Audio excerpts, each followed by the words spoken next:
Wong kadek kerja soro-soro oleh duit akeh. Ya pejabat-pejabat itu. Ya sorry kalau ada pejabat yang tersinggung, soalnya setahu saya yang korupsi itu ya pejabat. Setahu saya. Lek ceketer-ceketer ngono iku. Lah sing kate dikorupsi apa? Apaan yang mau dikorupsi? Gitu loh. Emang indah menggiurkan. Maksiat itu dibikin indah, dibikin menggiurkan sama setan. Termasuk al-genda'anu. Indah menggiurkan. Sampeyan goncana bojone dhewe biasa, Pak. Apa lek goncana bojone tanggane. Iso kerenyeng-kerenyeng. Emang dibikin gitu sama setan. Sing guyu iku lino gitu ya. Bapak, jok kaget ya. Taman nyawang bojone wong iso ser-ser ndok atimu. Tapi nyawang bojomu dhewe mblenek. Saya juga nggak heran kalau ibu-ibu pada terpana memandang aku. Soalnya nyawang bojone wis enek. Permainan setan itu sungguh luar biasa. Minuman air ini enak. Terus minuman jahe enak. Nah, terus ini kata sebut ini sponsor gak? Ini enak semua. Minuman teh enak, minuman kopi juga enak. Terus ini arek cilik ngomong susu. Ya wes, minuman susu, minuman itu juga enak. Semuanya enak.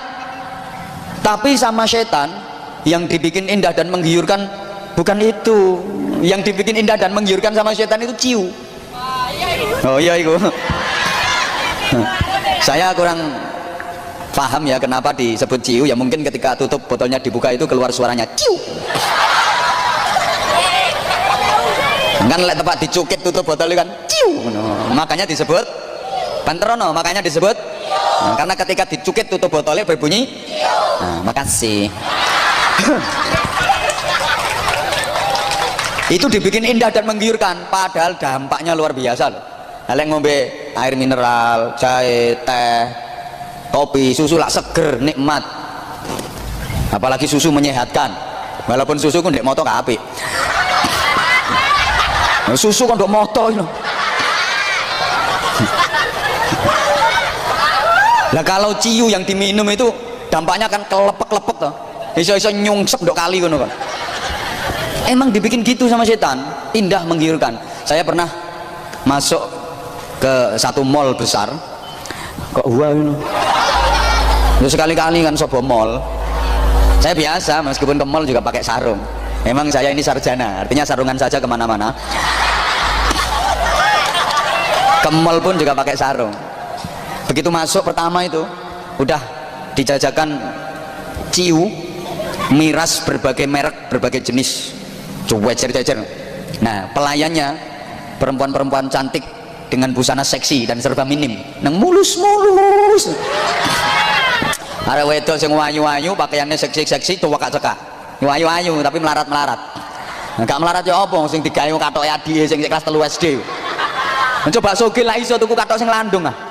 Iku gak iso tuku nganti katoke adikne sing SD lho digawe. Coba kak cekak. Saya mencoba memberanikan diri untuk bertanya dengan tujuan mengingatkan dan menasehati.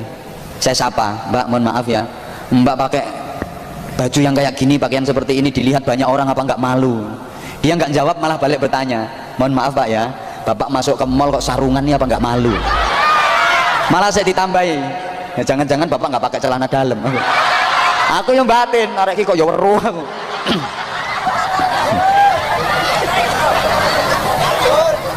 Loh emang udah ciunya menggiurkan. Nah, pelayannya juga menggiurkan, indah-indah. Ancane ngono gayane promo iku, cek laris.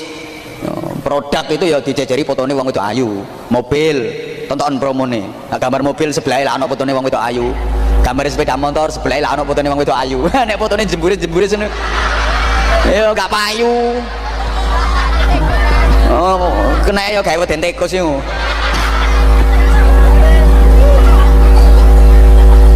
Subhanallah. Itu permainan setan memang seperti itu. Permainan setan. Saya saja dipermainkan sama setan. Makanya saya ngaji berdiri saja walaupun ada kursi kayak gini karena kursinya terlalu ndek. Jadi di samping saya yang rememek ya kayak anak yang disunat itu jadinya. Terus pertimbangan berikutnya, kalau saya nggak berdiri, itu yang kelihatan cuman bapak-bapak saja yang berada di depan. Nah sementara yang ibu-ibu mbak-mbak yang di belakang kan nggak kelihatan. Padahal jujur ya, saya ketika melihat ibu-ibu mbak-mbak walaupun di belakang itu untuk meripat tuh rasanya padang, genter. Tapi lihat nyawang sebelah kono, sebelah kini apa mana sebelah kini, ngeres, campur sepet. Sungguh permainan setan itu luar biasa. Saya pernah nonton film. Kok film Ipin Upin? Sopo Jarwo? Enggak, ini yang saya tonton film Box Office. Box Office. Iku Jackie Chan. Bukan. Ini judulnya Godfather. Ini menceritakan tentang mafia Italia. Film itu berbahasa Italia memang. Saya paham ceritanya karena saya baca terjemahannya itu. Nah, aku ya gak iso bahasa Italia kok. Itu ada seorang big boss ya, bos besar. Dia memerintahkan anak buahnya untuk membuat bar raksasa, bar yang top wedi, tempat hiburan malam itu, yang penuh dengan kemaksiatan di dalamnya. Alat-alat perjudian lengkap di situ. Wis pokoke alat judi model opo ae lengkap dek kono. Sing wis tau kon lakoni iku lho. Mana gak gablek dhuwit paling-paling kon adu doro ngono.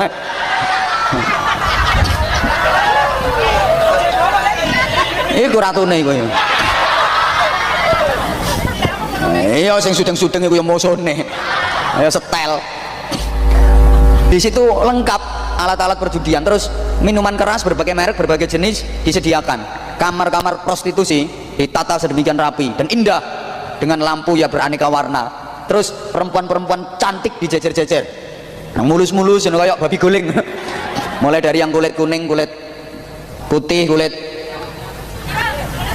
iya ireng. Ya itu, Mbak kalau pengen punya pacar gelap ya itu. Itu namanya pacar gelap, artinya gelap kulitnya. Ya.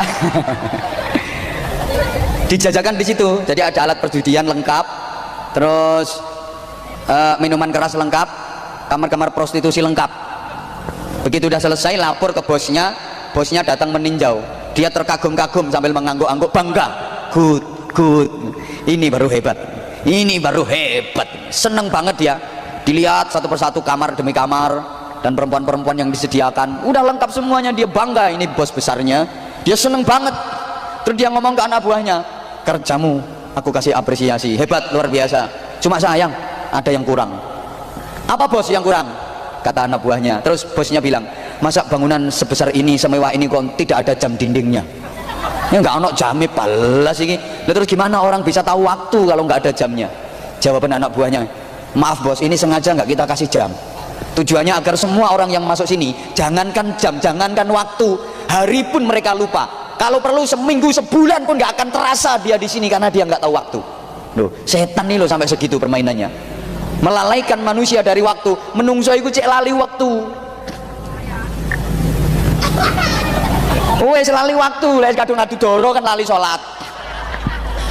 Les kadung silo ndok gone pos jaga iku karo bantingi kertu nik ngono iku. Nah, irunge kupinge dijepit ngono iku.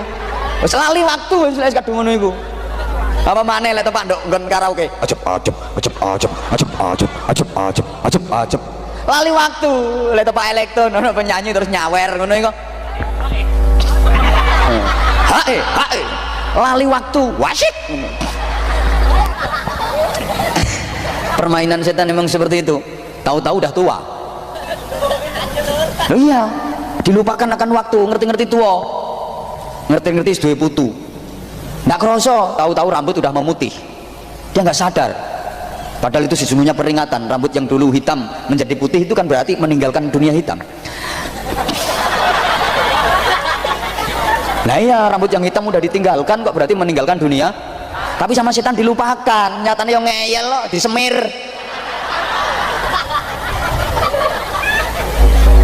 Karepe mau tuwa, untu wis merotoli ngono ku ya sing disalahno bakul sate kok. Anjane sak tepak bakul sate iku sate alot-alot, padahal untune sing kropos. Malah saiki malah aneh-aneh maneh wong-wong. Untu nanti pageri kawat. Sing kate nyolong mrongosmu ku ya sapa? Wong karo Gusti Allah digawe ngono ya wis. Lha kula digawe mangan, ayo kelotak-kelotak ngono. Oh, kulit wis mengkeret ngono ku ya gopoh yang salon. Dikenteng-kentengno adane senar ae. Sekarang ngusum irung pesek disuntik mancung, lambe disuntik domble. Ngeyel. Padahal udah diingatkan loh dengan waktu, tapi rata-rata setan malah melupakan manusia dari waktu. Tahu-tahu tua, tahu-tahu mati. Nanti kalau udah mati pasti nyesel. Kalau dalam Islam kan manusia selalu diingatkan dengan waktu. Sampai ten Quran niku kata Gusti Allah sumpah dengan pakai waktu. Kayak wadduha demi waktu duha, wal laili demi waktu malam, wan nahari demi waktu siang, was subhi demi waktu subuh, wal asri demi waktu asar. Terus siapa ngomong wal maghribi bareng? Surat opo iku wal maghribi? Oh, pokok jeplak ngono. Ini kan menunjukkan saking pentingnya waktu. Ingat waktu, ingat waktu, ingat waktu. Manfaatkan waktu dengan baik. Saat ini Bapak Ibu, ten gene Makkah di Masjidil Haram, tepatnya di depan bab King Abdul Aziz. Itu dibangun hotel mewah 99 lantai. Yang di situ terdapat 7 hotel bintang 5. Kompleknya namanya Grand Zamzam itu. Yang pernah haji pasti tahu, walaupun belum pernah tinggal di situ. Karena yang di situ itu haji umroh yang bayari larang-larang itu. Zaman pun pernah ngelihat ya, untuk TV. Apa toko HP itu kan dikasih jam di tower yang tinggi banget itu, 700 meter itu tingginya tower itu. Dikai jam. Ini diameternya loh 33 meter. Jam itu dukure 600 meter. Ngerti diameter sampean? Umpama rene ditarik garis 30 meter, 33 meter. Rene ditarik garis 30 meter. Bunder. Kok wedi? Raja onggu. Itu jam imbuh. Bisa dilihat dari jarak 30 km. Pokoknya gak kedang-dangan gunung. Nah, itu katanya bantah itu. Pokok gak kedang-dangan gunung. Teko jarak 30 km wis ketok itu Cak. Nah, itu saking pentingnya waktu, diingatkan dengan itu. Kalau setan enggak, manusia malah dilupakan tentang waktu. Nah, padahal peringatan tahun baru ini juga mengingatkan kita akan waktu. Allahumma sholli ala Muhammad. Nah, saking pentingnya waktu itu sampai Sayyidina Ali karramallahu wajhah menyatakan al-waqtu kas-saif.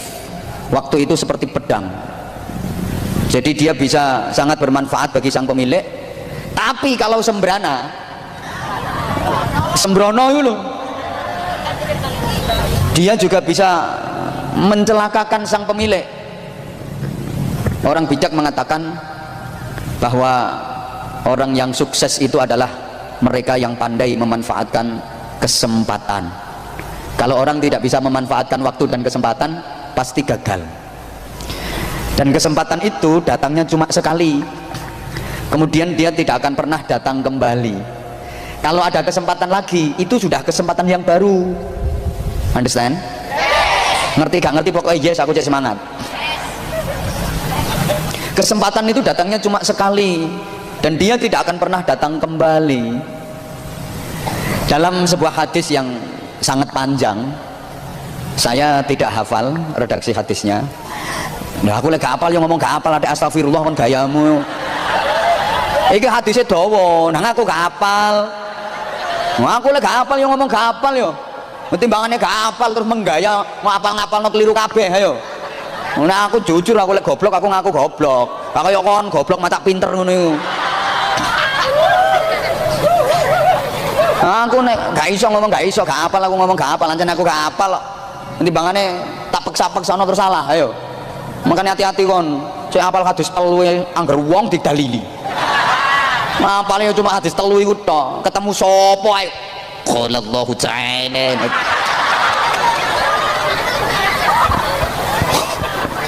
ono bakul soto sedina gorong kepayon balas longgo lenger arep wong tuku gak ono sing tuku inti cedhaki marang didalili dengarkan Rasulullah sallallahu alaihi wasallam telah bersabda an Nabi Hurairah radhiyallahu anhu qala Rasulullah sallallahu alaihi wasallam temen ngamuk wong kadang dalil lon kene dodol soto gorong kepayon dalil sampluk soto lambemu kan kok kurang lebih di situ diterangkan bahwa matahari itu setiap pagi dia terbit, kemudian dia berkata pada kehidupan, ngomongin ini, wahai matahari, ini gagal fokus gara-gara HP ini arek ini loh, ini suaranya doroe. Matahari setiap terbit di pagi hari itu dia berkata pada kehidupan, ngomongin ini, wahai kehidupan, sesungguhnya aku adalah makhluk yang baru, sesungguhnya aku adalah waktu yang baru, maka manfaatkan aku sebaik-baiknya, jangan pernah sia-siakan aku, karena aku tidak akan pernah kembali lagi sampai kiamat nanti. Maka orang sukses adalah orang yang pandai memanfaatkan waktu. Nah, orang kalau nggak bisa memanfaatkan waktu dengan baik, pasti ya gelo itu bahasa Inggrisnya the geton, kecewa, nyesel, itu disederhanakan dengan bahasa gelo. Yo geton campur kaget, campur kecewa, campur nyesel, gelo. Apalagi waktu hidup ini tidak dimanfaatkan dengan baik, kedisian mati, gak terima gelo itu, gelu. Saking gelone, gak cuma gelo tapi gelu, saking gelone. Ayo tanya auto. Jadi gelu, gak terima gelo, gak cuma gelu saking geloe. Makanya tanah yang dipakai ganjel orang mati, tanah sing dike gandele mayit, itu diarani gelu. Malah arek-arek ngono ngarani kek. Jadi kek dikeke, malah gak dikek ndak goleng ngono. Pancene lambene rusak arek. Wong gelu kok kek.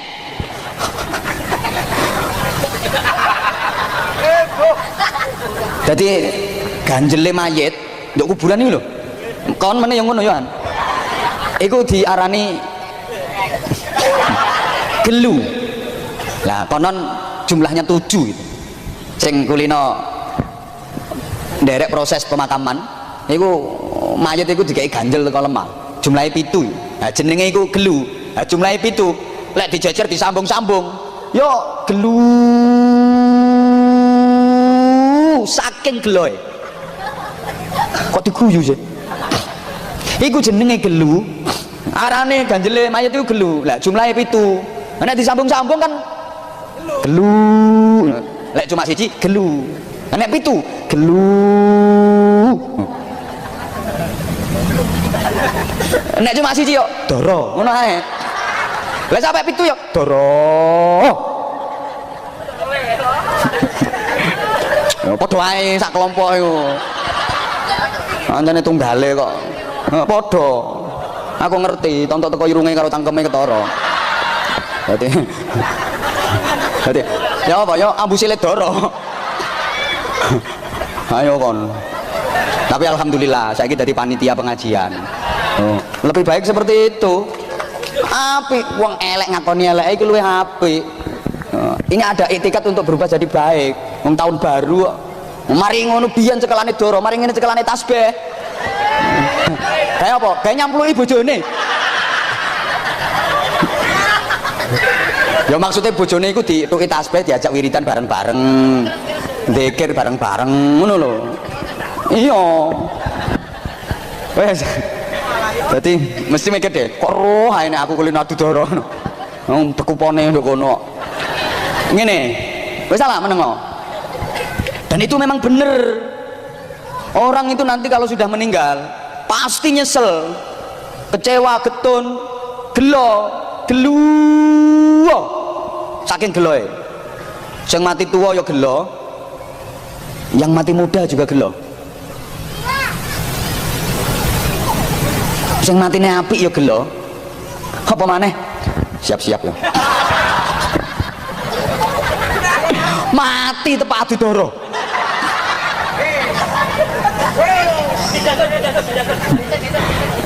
Ya tetep ketara yoan. Ketok gak ketok uang, ketok bekupon ngono aku nyawang. Jadi dan yang paling gelo oh ngale gak ngale ya padha ae. Sing paling terkaget-kaget, paling nyesel, paling gelo itu orang yang mati dengan tidak membawa kebaikan. Mati ini tepak elek pas kelolot botol yang mati.